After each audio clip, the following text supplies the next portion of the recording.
Hello friends, welcome to Creative Medicine. In this lecture, we will learn about. Hello friends, let us now learn some important suturing techniques. In the suturing techniques, we have number 1, subcuticular sutures. We have subcuticular sutures.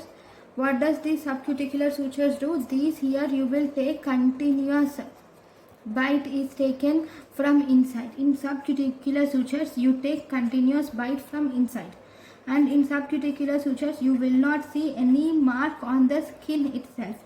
So this is cosmetically it is better. No excessive scarring is not seen in subcuticular sutures. 30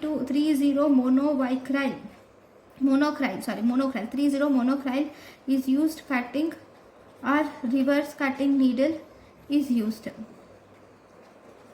okay, in this suturing technique. Then the next important suturing technique, if you see, we have Aberdeen's knot. Actually there is something called as Aberdeen's or cobbler's knot.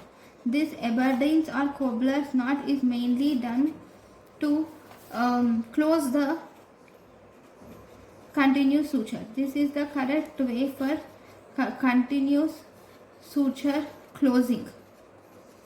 After putting a continuous suture, you can close it with this Aberdeen's or cobbler's knot. Then you have running locked sutures. In running locked sutures, you will see that there is even distribution of tension is present. Okay, then we have far near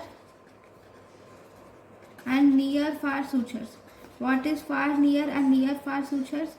In this, first you will take, if this is the thing, you will take far edge, then far, then you will take near, and then you will take near.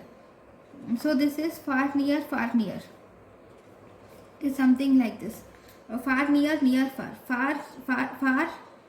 sorry, I'm really sorry, this I wrote far near, this is like this, and then you will go near and far. So this is far near far.